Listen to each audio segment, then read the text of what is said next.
90 రోజుల కోర్సు పూర్తి చేస్తే చాలు 100% ప్లేస్మెంట్ సపోర్ట్ తో సాఫ్ట్వేర్ జాబ్ మీ సొంతం. వెంటనే కోడ్ జ్ఞాన్ డెస్టినేషన్ ని సంప్రదించండి. సుమన్ టీవీలో మీ పర్సనల్ అండ్ బిజినెస్ ప్రమోషన్స్ కోసం కింది నెంబర్కి కాంటాక్ట్ చేయండి. Welcome to Suman TV. నేను మీ సుమన్ టీవీ నాగ్. జీవితంలో ఆడపిల్లకైనా సరే మగపిల్లడికైనా సరే ప్రేమ అనేది డెఫినెట్గా పుడుతుంది. వీళ్ళతోనే మన జీవితం అనుకున్న ప్రాసెస్లో తెలియకుండా కొన్ని కారణాల వల్ల కొంత డిస్టర్బెన్స్ క్రియేట్ అయ్యి విడిపోవటం జరుగుతుంది. విడిపోయిన తర్వాత వేరే జీవితాల్లోకి ఎంటర్ అయిపోతూ ఉంటారు. ఎంటర్ అవ్వగానే మళ్ళీ సడన్ పాస్ట్ లైఫ్ గుర్తొచ్చి ఎక్స్ బాయ్ ఫ్రెండో ఎక్స్ గర్ల్ ఫ్రెండో వెంట పడుతూ ఉంటారు. అంటే లేదు, నా పాస్ట్కి సంబంధించి ఏదో చిన్న డిస్టర్బెన్స్ క్రియేట్ అయింది, అది నాదే మిస్టేకు, తిరిగి మళ్ళీ రీయూనియన్ అవుదాం అని చెప్పేసి అడిగేటువంటి వాళ్ళు ఉంటారు. కొంతమంది అయితే అబ్బాయిలైనా సరే అమ్మాయిలైనా సరే విపరీతంగా ఏ విధంగానంటే లేదు ఇది ఇలా జరగాల్సిందే, అంటే వేరే వాళ్ళ జీవితం సక్రమంగా ఉన్నా కూడా నేను ఎంటర్ అవుతాను, నేను ఇచ్చేస్తానని చెప్పేసి మాట్లాడుతూ ఉంటారు. అయితే దాని వెనక ఉండేటువంటి లీగల్ సైకాలజీ ఏంటి, ఈరోజు ఈ పర్టికులర్గా ఈ టాపిక్లో కనుక మనం చూస్తే పార్ట్ 1 పార్ట్ 2లో ఉంటుంది.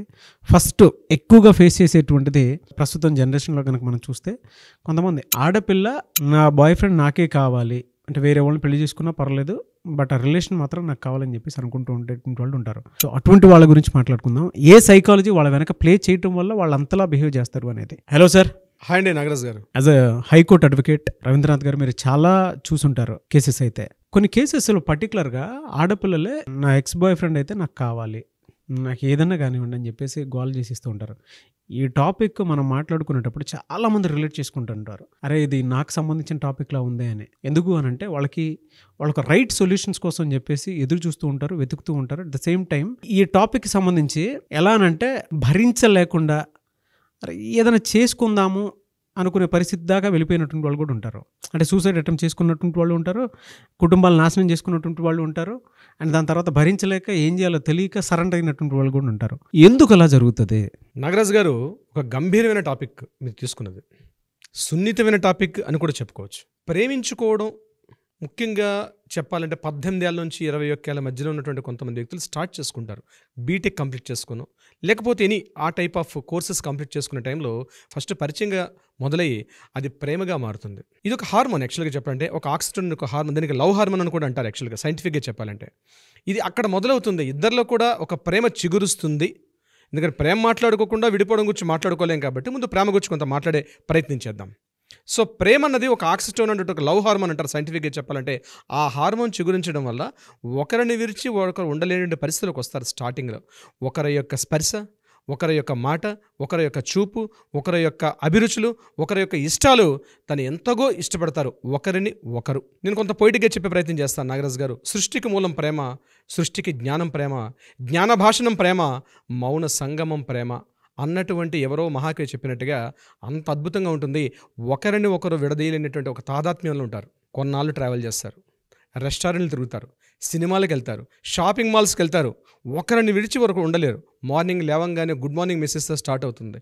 తమ ఇష్టాలు షేర్ చేసుకుంటారు, తమ అభిప్రాయాలు షేర్ చేసుకుంటారు, తమ అభిరుచులను మాట్లాడుకుంటారు, ఒకరి ఫ్యామిలీ గురించి ఒకరు చర్చించుకుంటారు, ఒకరి శత్రువుల గురించి ఒకరు మాట్లాడుకుంటారు.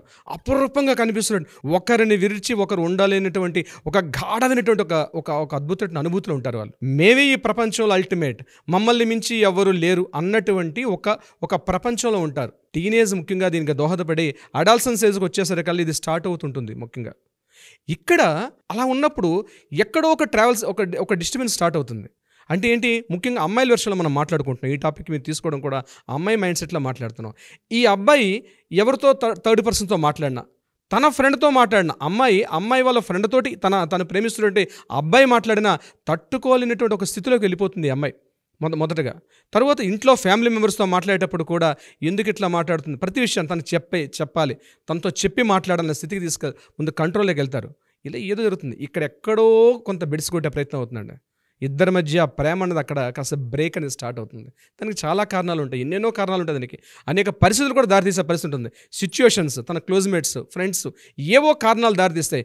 మెల్లగా తల వెంట్రుక వరుసగా ఉన్నటువంటి వాళ్ళిద్దరి మధ్యన వచ్చినటువంటి వైరం ఏదైతే ఉందో అది తెలియని ఒక అగాధంగా మారిపోతుంది. ఆ అగాధం ఇద్దరిని వేరు చేస్తుంది. దీంట్లో చాలా డిస్టర్బెన్స్లు ఫీల్ అవుతారు. సరే, ఇక్కడ మనం నెక్స్ట్ పాయింట్కి వస్తే ఈ అబ్బాయికి వేరే ప్రయత్నాలు, మ్యారేజ్ ప్రయత్నాలు, జాబ్ ప్రయత్నాలు ఏవో జరుగుతాయి. అతను కాస్త జాబ్ పాయింట్ ఆఫ్ వ్యూ బయటకు వెళ్ళడం, లేకపోతే మ్యారేజ్ ప్రయత్నాలు, ఇంట్లో వాళ్ళు చేసే ప్రయత్నాలు, బ్రేకప్ చెప్పుకుంటారు ముందు కలిసి. అది ఎట్లా చెప్పుకుంటారు బ్రేకప్? ఆలయాన హారతిలో ఆఖరి చిత్తి మంటలలో రెండిటిలో నిజానికి ఉన్నది ఒకటే అగ్నికణం, ఏ క్షణాన ఎలాగ మారునో ప్రేమించే హృదయం అనుకుంటారు. నేను ముందే మీకు చెప్పాను, ఒక పొయిటిక్గా మాట్లాడదాం. ఎందుకంటే ఇది ఒక గంభీరమైన టాపిక్ని కాస్త అలా పొయిటిక్గా మాట్లాడుకుంటే బాగుంటుందని నా ఫీలింగ్ నాగరాజు గారు. అలాగే. సో అలా విడిపోవడం మొదలు పెడతారు, విడిపోతారు ఇద్దరు కూడా కలిసి. కొన్నాళ్ళకి ఫోన్స్ చూసుకోరు, ఒకరికొకరు ఎడబాటుగా ఉంటారు. అయితే ఇక్కడ పరిస్థితి ఏంటంటే అబ్బాయి యొక్క మైండ్ సెట్ ఎలా ఉంటుందంటే తనకెవరో ఫ్రెండ్స్ ఉంటారు, తన బ్యాచ్మేట్ జాబ్ వస్తుంది, ఏదో సాఫ్ట్వేర్ కావచ్చు, ఉద్యోగం కావచ్చు, వ్యాపారం కావచ్చు, ఏదో ఒక యాక్టివిటీలో అబ్బాయి మునిగిపోతాడు. కానీ అమ్మాయి యొక్క పరిస్థితి చాలా లిమిటెడ్ సర్కిల్లో ఉంటుంది. అమ్మాయి చాలా లిమిటెడ్, తనకున్న జోనర్ చాలా చిన్నది. ఎప్పుడైతే అబ్బాయి కాస్త దూరం అయ్యాడో, ఉద్యోగరీత్యా కావచ్చు, వేరే రకరకాల వ్యాపకాల్లో దూరం అయ్యేటప్పుడు అమ్మాయి యొక్క మనస్తత్వం కొంత మారే ప్రయత్నం అవుతుంది.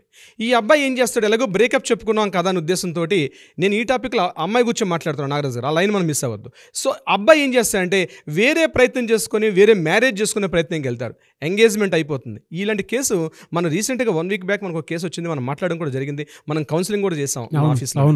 సో ఇక్కడ అబ్బాయి వేరే ప్రయత్నం చేసినప్పుడు ఇంకొక ఎంగేజ్మెంట్ చేసుకుంటారు. ఎంగేజ్మెంట్ ఎప్పుడే జరిగి ఆ సిచ్యువేషన్కి వెళ్తుందో అమ్మాయి యొక్క మైండ్ సెట్ ఒక్కసారి మారిపోతుంది నాగరాజు గారు. సిచ్యువేషన్స్ మారిపోతాయి. అమ్మాయి ఎందుకు మరలా ఈ అబ్బాయినే కావాలని కోరుకుంటుంది, నాకు ఇతనే కావాలి, ఇతనే నాకు రైట్ పర్సన్, ఇతనితో నేను మళ్ళీ ట్రావెల్ చేస్తే బాగుంటుంది అన్న విషయం మీద సైంటిఫిక్గా చాలా చాలా రకాల రీసెర్చ్ జరిగాయి కూడా. ఎందుకంటే సమకాలీన ప్రపంచంలో కాలేజ్తో మొదలైనది ఉద్యోగానికి వచ్చేసరికల్లా ఎన్నో కొన్ని వేల ఈ ప్రేమిక జంటలు ముఖ్యంగా మ్యారేజ్ దాకా వెళ్లకుండా విడిపోతారు. అబ్బాయి మరలా మ్యారేజ్ కోసం చెప్పి వేరే ప్రయత్నాలు చేసుకున్నప్పుడు అమ్మాయి ఏదో రకంగా తన మరలా ట్రాక్లు తీసుకొని రావడం కోసం ప్రయత్నం చేస్తుంది. ఎందుకు ప్రయత్నం చేస్తుంది అమ్మాయిలాగా అని చెప్పడానికి కొంతమంది సైకియాట్రిస్టులు కొంత అనాలిసిస్ చేశారు దీనికి సంబంధించింది. సో దానికి సంబంధించిన డీటెయిల్స్ నేను మీతో షేర్ చేసుకుంటాను. నెంబర్ 1 పాయింట్ ఏంటంటే ఫస్ట్ గత జ్ఞాపకాలు. అంటే వీళ్ళిద్దరూ కలిసి తిరిగినటువంటి హోటల్స్ కావచ్చు, షాపింగ్ మాల్స్ కావచ్చు, అక్కడ వాళ్ళు కలిసి తిరిగినటువంటి ఆడుతూ పాడుతూ తిరిగినటువంటి కొన్ని అనుభవాలు ఉంటాయి, గత జ్ఞాపకాలు ఉంటాయి. ఆ గత జ్ఞాపకాలు తనకు వెంటాడుతూ ఉంటాయి. అమ్మాయికి వెంటాడుతూ ఉండేటప్పుడు ఎప్పుడైతే అబ్బాయి దూరం జరిగాడో, ఎప్పుడైతే కాస్త డిస్టెన్స్ మెయింటైన్ చేశాడో, ఈ జ్ఞాపకాలు తన నైట్ టైం పడుకునేటప్పుడు కావచ్చు, మార్నింగ్ లేచేటప్పుడు కావచ్చు, లేకపోతే కారులోనో బైక్లోనో స్కూటర్ మీద వెళ్ళేటప్పుడు ఆ ప్రదేశాలు చూసేటప్పుడు అయ్యో నేను ఈ ప్లేస్ కలిసి తిరిగాను కదా, ఆ జ్ఞాపకాలు వెంటాడుతూ ఉంటాయి. ఎప్పుడైతే వెంటాడుతున్నాయో మెల్లగా మొదలైన చిన్న చినుకుగా మొదలైంటుంది, అది పెద్ద తుఫానుగా మరి మెల్లగా ఇమీడియట్గా తనకు ఫోన్ చేయడం మొదలు పెడుతుంది. ఆ అబ్బాయి తన కాల్ లిఫ్ట్ చేయడు, అక్కడ ఇమీడియట్గా కాల్ లిఫ్ట్ చేయడు. సెకండ్ టైం చేస్తుంది, థర్డ్ టైం చేస్తుంది, ఫోర్త్ టైం చేస్తుంది. అతను లిఫ్ట్ చేసే పరిస్థితిలో ఉంటాడు. ఎందుకు, తనకు ఆల్రెడీ ఒక మ్యారేజ్ ఎంగేజ్మెంట్ అయింది, మ్యారేజ్ ట్రాక్లో కూడా అతను పడ్డాడు. కానీ అమ్మాయి గత జ్ఞాపకాలు అనేటువంటి ఎప్పుడైతే అతనికి వెంటాడుతుంటాయో తన ప్రయత్నం మొదలు పెడుతుంది. ఇది ఒక పాయింట్గా చెప్పుకోవచ్చు. నెంబర్ 2 పాయింట్ ఒంటరితనం. అబ్బాయికి ఆల్రెడీ మ్యారేజ్ అయిపోతుంది, తన ప్రయత్నంలో ఉండేటప్పుడు అమ్మాయి లోన్లీనెస్ ఫీల్ అవుతుంది. తనకున్న చిన్న ప్రపంచం. ప్రతిరోజు మార్నింగ్ ఒక గుడ్ మార్నింగ్ మెసేజ్ వచ్చేది అబ్బాయి దగ్గర నుంచి, ఇమీడియట్గా రిప్లై ఇచ్చేది, ఏ సాయం గుడ్ మార్నింగ్ అని చెప్పి ఏదో ఒక ఇద్దరి మధ్య ఏం బాగున్నావు, ఏం తిన్నావు, ఎప్పుడు లేచాయి, ఒక ట్రాక్ నడిచేది. ఎప్పుడైతే అమ్మాయికి మార్నింగ్ ఒంటరితనం లోన్లీ ఫీల్ అవుతుంది, తన నుంచి ఒక కాల్ రావట్లేదు, తన నుంచి ఒక మెసేజ్ రావట్లేదు, తన నుంచి ఒక వాట్సాప్ చాట్ రావట్లేదు, లోన్లీనెస్ ఫీల్ అవుతుంది అమ్మాయి ఒంటరితనంతో భరించలేక. మధ్యాహ్నం అయితే ఏం తిన్నావా, లంచ్లో ఏం తిన్నావు, డిన్నర్లో ఏం తిన్నావు, నైట్ ఏం పడుకుంటున్నావు, పడుకునేటప్పుడు కూడా ముచ్చట్లో ఆడుకుంటూ పడుకునేటువంటి సందర్భాలు చాలా సందర్భాలు ఉంటాయి ప్రేమికుల మధ్య. అటువంటిది ఎప్పుడైతే గ్యాప్ వచ్చిందో ఆ అమ్మాయికి తెలియకుండానే ఒక లోన్లీనెస్లోకి వెళ్ళిపోతుంది, ఒంటరితనం అన్నటువంటి ఒక క్రియలోకి వెళ్ళిపోతుంది తను. మూడోది ఆసక్తి, క్యూరియాసిటీ. ఏంటా క్యూరియసిటీ, అబ్బాయి ఈ క్షణం ఏం చేస్తున్నాడు, అయ్యో నన్ను కాదు మేము బ్రేకప్ చెప్పేసుకున్నాం కదా, ఈ అబ్బాయి ఏం చేస్తున్నాడు, వేరే అమ్మాయితో ట్రాక్లో పడ్డాడు కాబట్టి ఆ అమ్మాయితో వేరే అమ్మాయితో ఎలా బిహేవ్ చేస్తున్నాడు, నాతో బిహేవ్ చేస్తున్నాడా, ఏం కొత్తగా అంటే నా గురించి చెప్తున్నాడా, లేదా కొత్తగా ఏమైనా చెప్తున్నాడా, అబద్ధాలు ఆడుతున్నాడా, నిజం చెప్తున్నాడా, వీలైతే నేను తొంగి చూసే ప్రయత్నం, అంటే తెర వెనక్కి తీసి ఆ తెర పక్కకి తీసి లోపల అతని యొక్క జీవితంలోకి తొంగి చూసే ప్రయత్నం చేస్తుంది. క్యూరియాసిటీ, ఆసక్తి అన్నటువంటి ఒక విధానం ద్వారా. మూడోది పశ్చాత్తాపం, చాలా గిల్టీనెస్ అండి.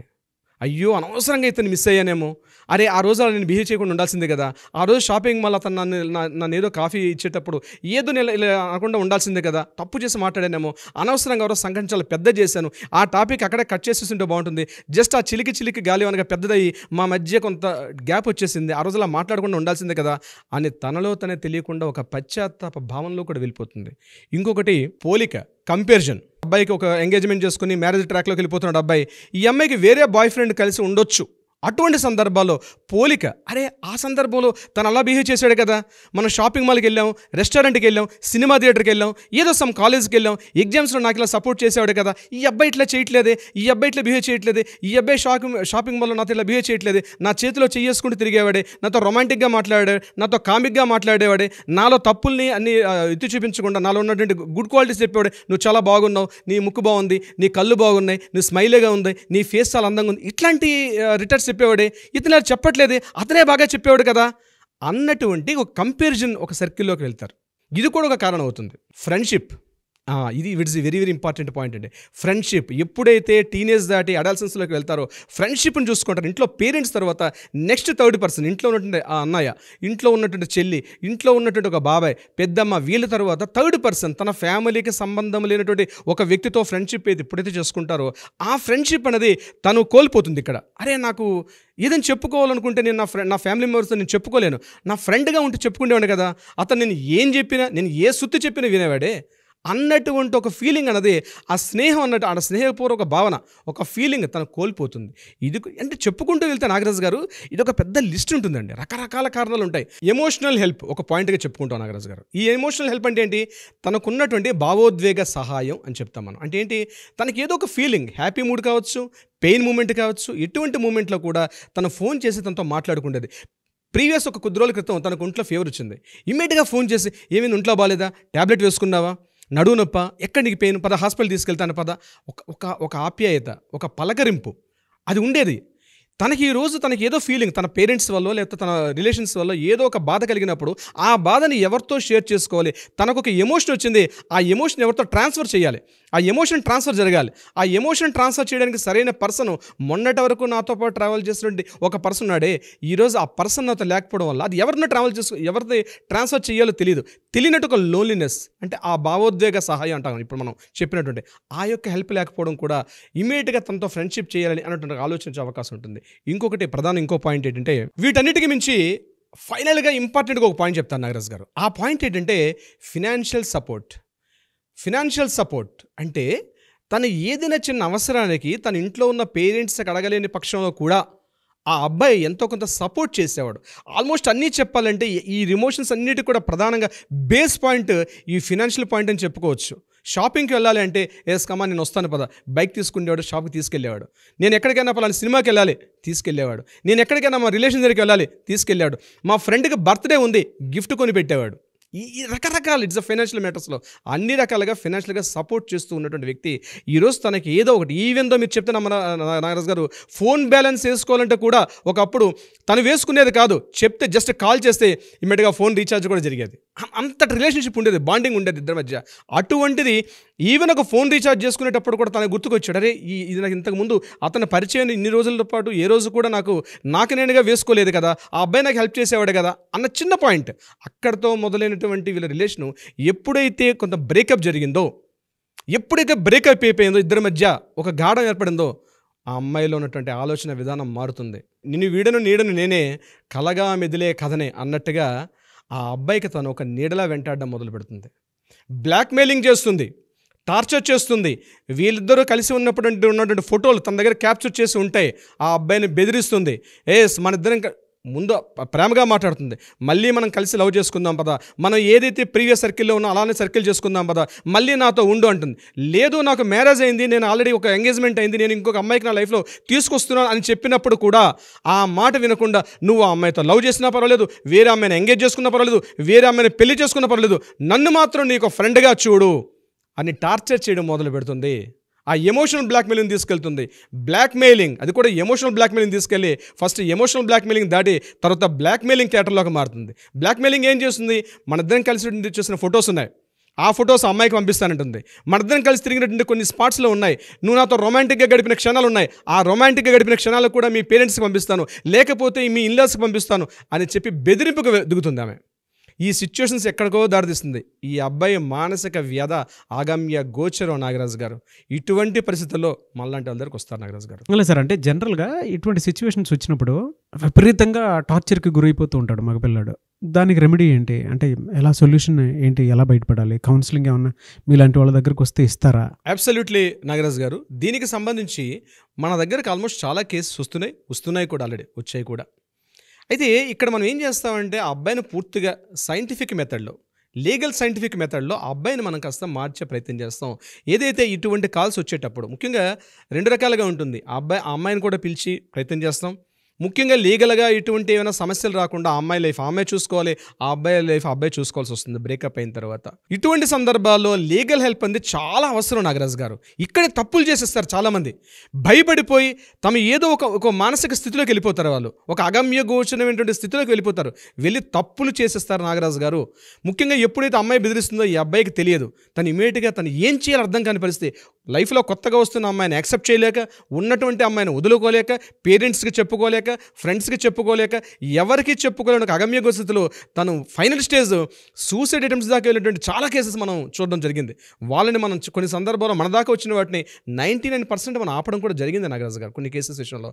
వీరికి ఏంటంటే లీగల్ రెమెడీగా ముఖ్యంగా న్యాయపరంగా ఇటువంటి సహాయ సహకారాలు అందిస్తాం. ముఖ్యంగా ఇద్దరిని కూర్చోబెట్టి కొంత కౌన్సిలింగ్ ఇచ్చే ప్రయత్నం చేస్తున్నాం. 100% మనం ఇచ్చే కౌన్సిలింగ్ డెఫినెట్గా రిజల్ట్ వస్తుంది. ఇటువంటి సందర్భాల్లో మనం ఇచ్చే లీగల్ కౌన్సిలింగ్ చాలా ఇంపార్టెంట్. అంటే legal psychology very very very important. Only legal ఒక్కటే కాదు, ఓన్లీ సైకాలజీ ఒక్కటే కాదు. లీగల్ సైకాలజీ ఎప్పుడైతే అబ్బాయిని కాస్త మనం ప్యూరిఫై చేయగలుగుతామో డెఫినెట్గా ఒక మంచి ఫ్రెష్గా కొత్త లైఫ్ని డీల్ చేసుకుంటూ తన ఎంటైర్ లైఫ్ని డీల్ చేసుకునే అవకాశం ఉంటుంది ఆ అబ్బాయిలకి. సో మీరు అపాయింట్మెంట్కి టైం ఇస్తారు? డెఫినెట్గా నాగరాజు గారు. మనం ఇటువంటి ఎవరైనా మనం కాంటాక్ట్ చేయగలిగితే, కింద కాంటాక్ట్ చేస్తున్న నెంబర్స్గా చేయగలిగితే మన లీగల్ టీం వాళ్ళని అప్రోచ్ అవుతారు, మాట్లాడతారు. మనల్ని కన్సల్ట్ చేస్తే ఖచ్చితంగా వాళ్ళకి మనం కన్సల్టేషన్ తీసుకొని ఇమీడియట్గా మనం మాట్లాడి వాళ్ళని మళ్ళీ ఒక కొత్త లైఫ్ని, ఒక కొత్త నూతన వరవడిని కూడా వాళ్ళ చేత కొత్త జీవితాన్ని మనం ప్రారంభించే ప్రయత్నం చేద్దాం. చాలా కుటుంబాలు ఇప్పటివరకు చేసాం.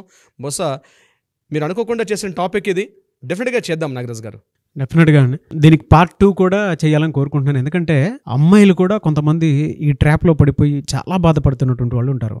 అబ్బాయిలు ఏ విధంగా మానసికంగా హెరాస్ చేసి వాళ్ళని భయానికి లొంగదీసి అమ్మాయిల జీవితాన్ని ఏ విధంగా నాశనం చేస్తారంటే పార్ట్ 2 వీడియో చేద్దాము. కుదిరితే మీరు కింద కామెంట్ బాక్స్లో పార్ట్ 2 కావాలనుకున్న మీరు అడిగితే డెఫినెట్గా చేస్తాము. ఎందుకంటే దీనికి సంబంధించి అవేర్నెస్ అనేది మాకు కావాలి అని చెప్పేసి కనుక మీరు డైరెక్ట్ కొన్ని విషయాలు చెప్పుకోలేకపోతే వీడియోస్ త్రూ అన్నా తెలుసుకుంటారు.